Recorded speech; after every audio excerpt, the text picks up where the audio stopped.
Aditya sir ना बिल्कुल signal की रेड लाइट की तरह है। आगे बढ़कर किसी को कुछ समझने का मौका ही नहीं देते। I mean, मैंने तो सर को कभी स्माइल करते हुए भी नहीं देखा है। ऐसे में कैसे पता चलेगा कि उन्हें क्या पसंद है? चेहरे पर ना हमेशा एक ही एक्सप्रेशन होता है, कुक्कड़ वाला। क्या? मतलब जब सर से खुद पूछने जाओ ना तो वो तो 2 वर्ड्स में अटका देते हैं कि 2 वर्ड्स में बात खत्म करो। पर ऐसे में सर कैसे पता चलेगा कि उन्हें क्या पसंद है, किस चीज से उन्हें खुशी मिलती है, उन्हें सुकून मिलता है, सो दैट उस हिसाब से मैं उनका रूम डिजाइन कर सकूं। सर जैसे अब आपका रूम है, आपकी पर्सनालिटी से कितना मैच करता है। I mean, आप में ठहराव है, मैच्योरिटी है। यू नो सेम वे आपका रूम, इसमें सूदिंग कलर्स है, डेफिनेट है, बिल्कुल आपकी संस्कृति की तरह। बट आदित्य सर का रूम, वहाँ कलर्स ना बिल्कुल डल लगते हैं। I mean, ऐसा लगता है कि खुशियां भी ना एक्सक्यूज बनाकर भाग जाए। नहीं बेटा, ऐसी बात नहीं। देखो, आदि बहुत ही सुलझा हुआ और समझदार लड़का है। आदि की जिंदगी में कोई प्रॉब्लम नहीं है, कोई परेशानी नहीं है, और हमारा परिवार बहुत खुश है, खुशहाल है। हो सकता है कि वक्त के साथ साथ उसमें एक बदलाव आया हो, लेकिन जहां तक मुझे लगता है कि वक्त के साथ साथ ऐसा बदलाव स्वाभाविक है। वक्त के साथ नई यादें आती हैं, जो नई खुशियां लाती हैं। पर अगर ऐसा ना हो तो क्या करें? I mean, वो खोई हुई खुशियां वापस कैसे लेकर आए? जब जिंदगी में नए उतार चढ़ाव आते हैं तो इंसान अपनी जिंदगी में नई खुशियां नहीं ढूंढ पाता।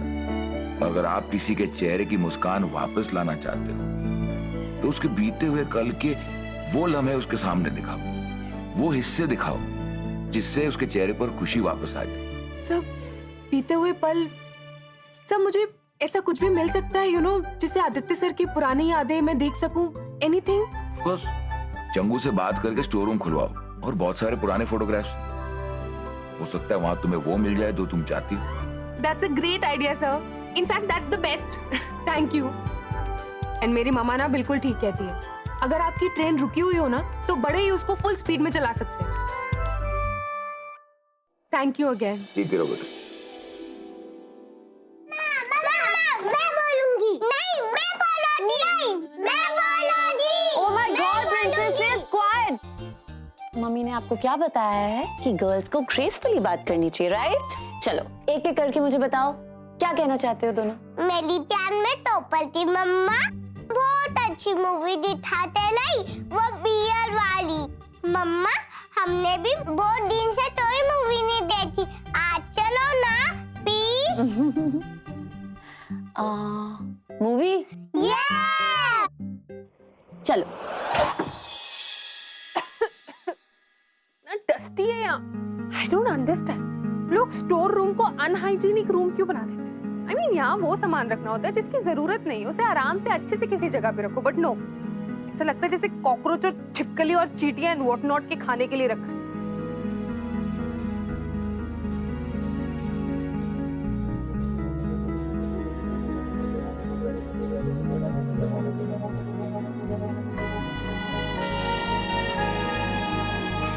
Really? I mean, आदि सर, एक टाइम पर आप कुक्कड़ नहीं बल्कि किसी रोमांटिक फिल्म के हीरो की तरह थे। गिटार विटार and all, not bad. I mean, आपकी रॉक ऑन तो बहुत पहले रिलीज हो गई थी।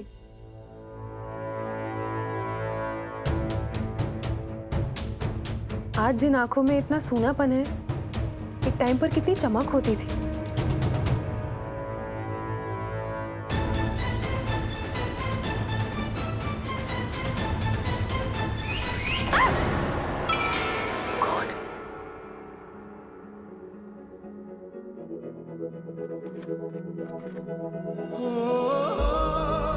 I'm sure कुछ तो हुआ है जिसकी वजह से आप खुद को भूल गए। बट नेवर माइंड, आपको और आपकी लाइफ को रॉकिंग बनाने के लिए ना मैं वो रीजन जरूर ढूंढूंगी।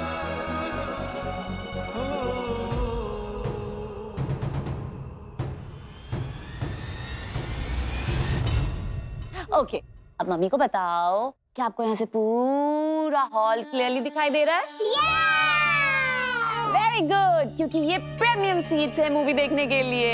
डीवीडी में मूवी चलाओ दे। डीवीडी पे मूवी तो सब देखते हैं ना, लेकिन मेरी प्रिंसेसेस के लिए मम्मी के पास कुछ स्पेशल है। Live movie.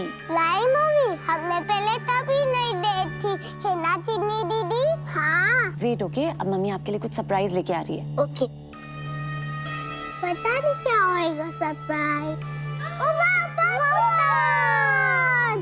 अब आप दोनों यहाँ पे बैठ के वेट करो। 15 मिनट्स में your live movie show will start. आती मूवी फुल ऑन मसालेदार होती जिनमें ड्रामा, एक्शन और बहुत सारे टीआर दे।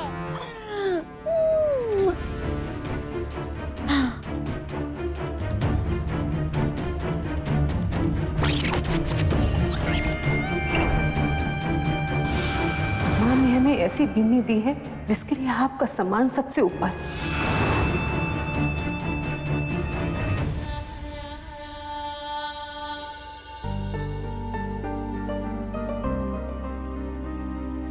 ऐसा क्या हुआ होगा जो सर इतना चेंज हो गए?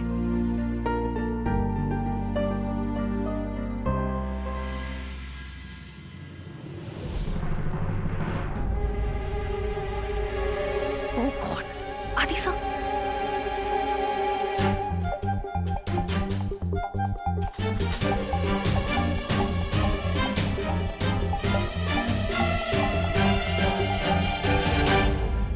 हाँ सरू, मम्मा को बोलना कि मैं घर आने में थोड़ा लेट हो जाऊंगी, ओके?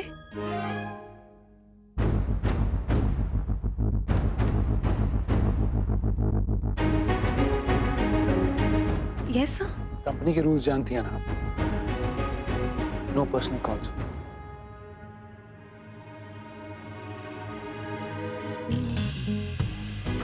देखिए रूल्स बहुत सिंपल है पर इम्पोर्टेंट है, और ये रूल्स इसलिए हैं ताकि आप अपने काम पे कंसंट्रेट कर सकें। Okay sir, sorry sir.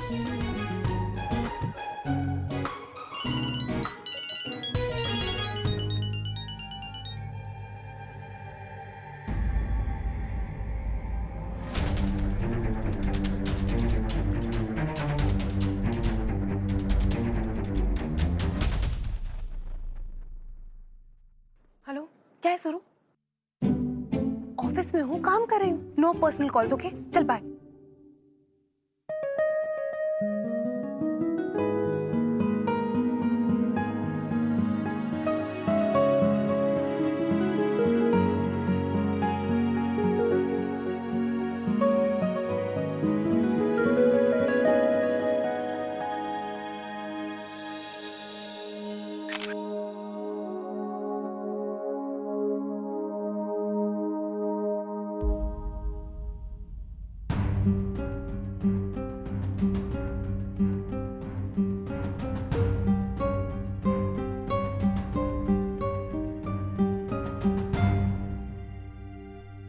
काको साहब, जी बेटा।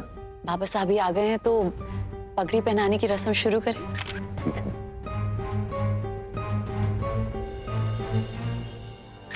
मैं कार्यक्रम शुरू करने से पहले 2 शब्द कहना चाहूंगा। हमने धर्मेश भाई को पिछले 30 सालों से एक छोटी सी दुकान को बहुत बड़े ब्रांड में बदलते हुए देखा है। इनका कद बड़ा होने के बाद भी आज भी इनके पैर धरती पे है। इतने सालों के बाद इन्होंने हमारे मारवाड़ी समाज का अध्यक्ष बनना स्वीकार किया है। ये हम सब के लिए बहुत बड़े गौरव की, सौभाग्य की बात है।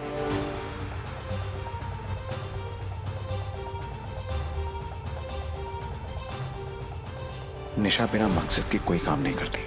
आज के फंक्शन के पीछे भी इसका कोई ना कोई प्लान जरूर होगा।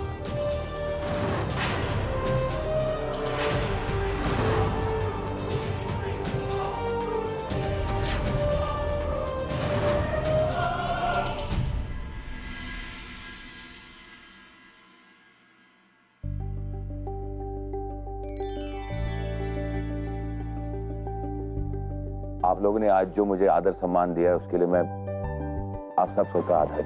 लेकिन जैसे एक पेड़ की ऊंचाई और फैलाव के पीछे उसकी नींव और उसकी जड़ों का हाथ होता है, वैसे ही आज मैं जो कुछ भी हूँ सबके पीछे सबका श्रेय मेरे बड़े भाई श्री चंद्रेश जिंदल को जाता है। इतनी बड़ी कंपनी जिंदल फैब्रिक्स, इस सब के पीछे सिर्फ भाई साहब की सोच और उनका आशीर्वाद।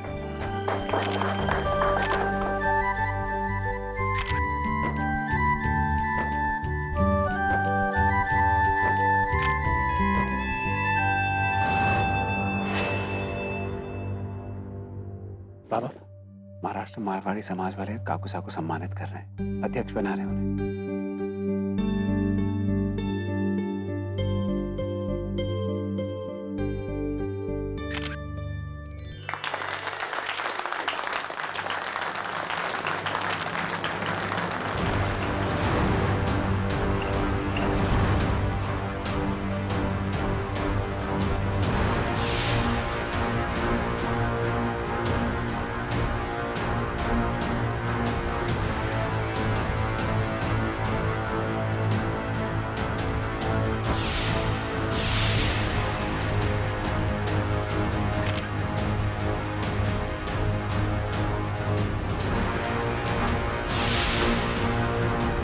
मिस्टर धर्मेश जिंदल,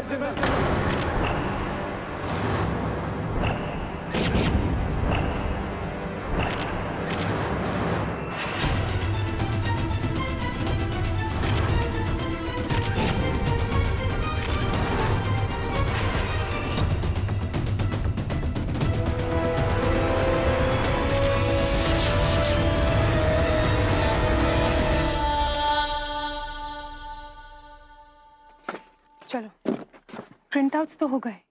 अब तो 11 मिनट की पुलिस कर रही। मैडम जी, बोलो चंगू जी। काफी देर हो चुकी है, आपके घर वाले आपका इंतजार कर रहे होंगे। मेरे घर वाले तो कर रहे होंगे, पर लगता है आपके घर वाले ज्यादा कर रहे हैं। पिक्चर देखने जा रहे हो? नहीं नहीं मैडम जी, मेरी तो अभी शादी भी नहीं हुई। ओह, अच्छा। वैसे एक बात बताओ, तुम्हें आदि सर कैसे लगते हैं? सर जी तूफानी लगते हैं। एग्जैक्टली, सबने ना सर का तूफान वाला लुक देखा है, किसी ने हंसता गाता वाला लुक देखा ही नहीं है। वैसे तुम आदि सर का ये वाला लुक देखना चाहते हो? हाँ बिल्कुल। तो उसके लिए तो मुझे उनके रूम में जाना पड़ेगा। हाँ और रूम पर लॉक लगा हुआ है। हाँ। जिसकी चाबी तुम्हारे पास है? चाबी तो मेरे। नहीं नहीं नहीं मैडम जी। यू नो, इसके लिए ना मुझे वो अमिताभ बच्चन जी का दीवार वाला सीन याद आ गया, गोदाम वाला। दीवार? यू नो, मैं भी ना बिल्कुल वैसे डोर ओपन करूंगी जैसे बच्चन जी ने किया था। चाबी? अरे अमित जी को ना कह रहे हो? उनको ना नहीं कह सकते।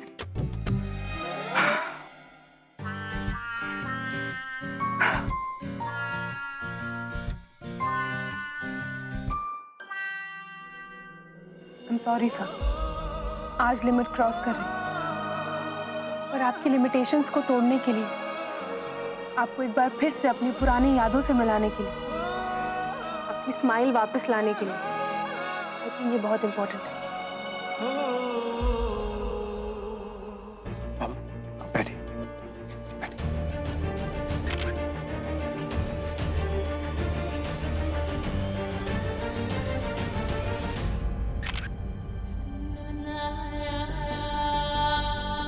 ओह, लगता है कोई फंक्शन चल रहा है। आई एम सो सॉरी, अगर मुझे पता होता तो मैं कोई और टाइम पर आ जाता।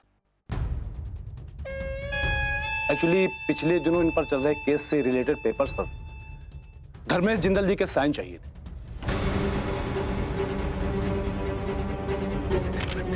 धर्मेश जी पे पुलिस केस?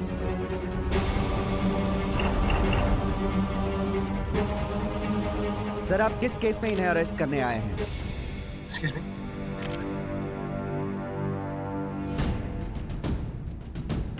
आप लोगों ने गलत सुना है, मैं इन्हें गिरफ्तार करने नहीं आया। जिंदल साहब को पहले ही गिरफ्तार किया जा चुका था। अभी तो उन पर चल रहे केस के पेपर पर सिर्फ साइन करवाने आया। वो कौन सा केस है? उसी केस के बारे में कुछ बता दीजिए। कौन सा केस है? कुछ तो बता दीजिए सर। जी सर, बताइए क्या किया है इन्होंने? ऐसा कुछ भी नहीं है। आपको जवाब मिल जाएगा, आप थोड़ी दूर रहिए अब।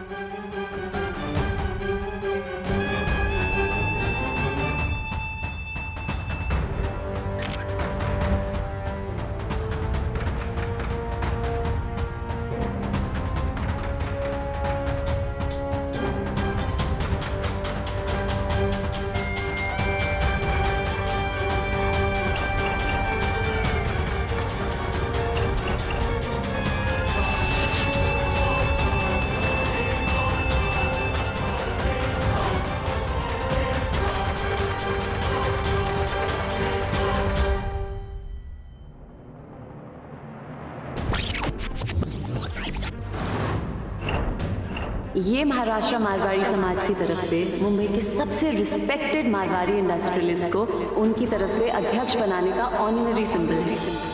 इस बार उन्होंने हमारे काकुसा को चुना है। ये सम्मान आपके लिए ही बना है। प्लीज इस पगड़ी को संभाल के रखिएगा। इसमें हमारे काकुसा की इज्जत है और उनकी इज्जत मेरी रिस्पॉन्सिबिलिटी है।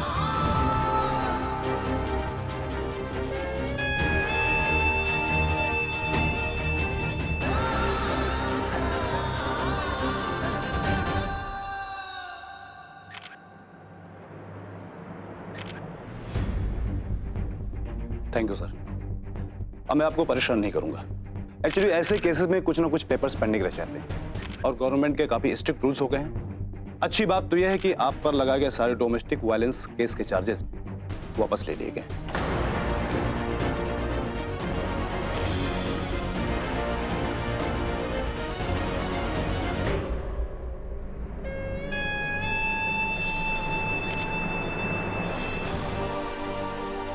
मिस्टर धर्मेश जिंदल और उनकी वाइफ के खिलाफ अरेस्ट वारंट है। इन पर अपनी बहू निशा जिंदल के खिलाफ डोमेस्टिक वायलेंस के चार्जेस हैं। हमें बड़े ही दुख के साथ ये कहना पड़ रहा है कि धर्मेश जी जैसे महान व्यक्ति पर अपनी बहू पे डोमेस्टिक वायलेंस करने का केस दर्ज हुआ था। जी हाँ, ये केस दबाया गया था। जिंदल साहब और अपनी बहू पे अत्याचार?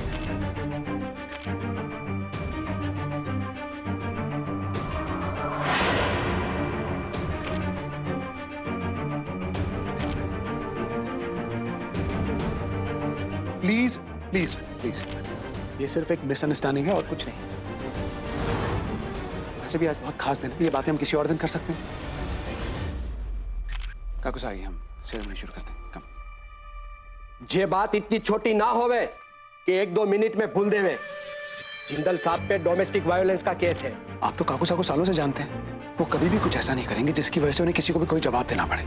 अगर ऐसी बात थी तो ये बात अब तक छुपाई क्यों गई, खास करके हमारे मारवाड़ी समाज से? हम तो धर्मेश जी को इज्जतदार मानते थे, लेकिन ऐसे आरोप के बाद हम इनको सम्मान देके पूरा मारवाड़ी समाज को बदनाम ना कर सके।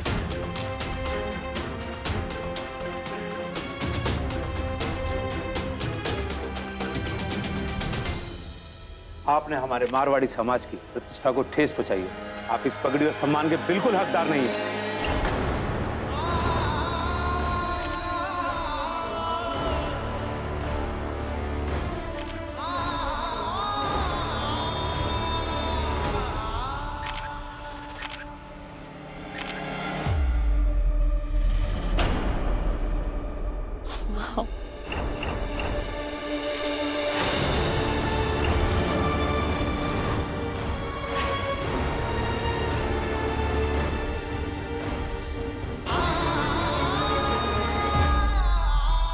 आइए सब लोग चलिए।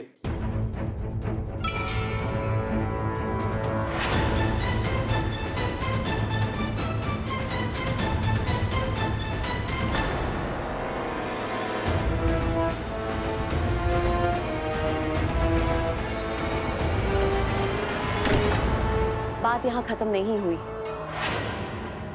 आप लोग को जो कुछ भी पता है वो सच्चाई का सिर्फ एक पहलू है। आप सब काकुसा को जज कर रहे हैं, लेकिन उनको जज करने से पहले ये बहुत बहुत जरूरी है कि आप सच्चाई का दूसरा पहलू भी जानें।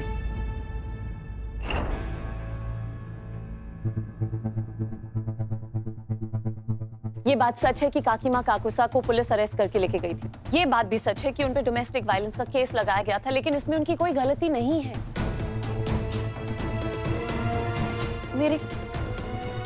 मेरे कुछ पर्सनल रीजंस थे, कुछ पर्सनल टेंशन की वजह से मैं स्लीपिंग पिल्स ले रही थी।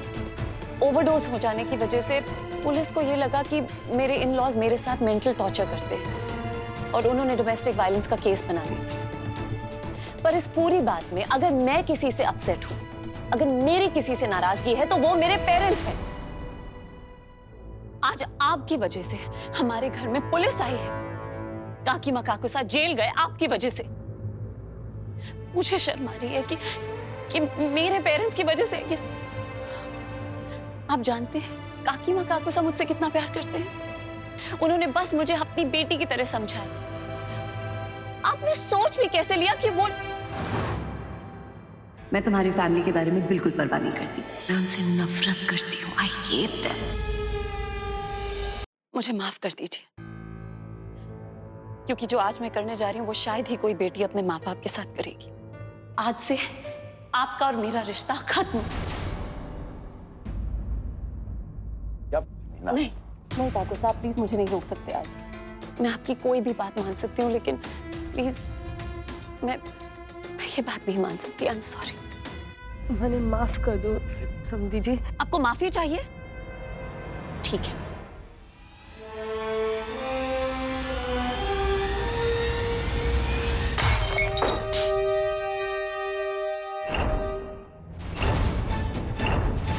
ये जो वास टूटा है ना, इस वास के एक एक टुकड़े, एक एक कांच के टुकड़े जोड़ के दिखा, और इसे वैसा ही कर दीजिए जैसे ये पहले था। अगर आप दोनों ऐसा कर देंगे ना, मैं खुद कहूंगी कानून से कि वो आपको माफ कर दे। आज तुमने सारी हदें पार कर दी है निशा। अब मैं तुम्हें डिवोर्स किसी भी हाल में दे के रहूंगा।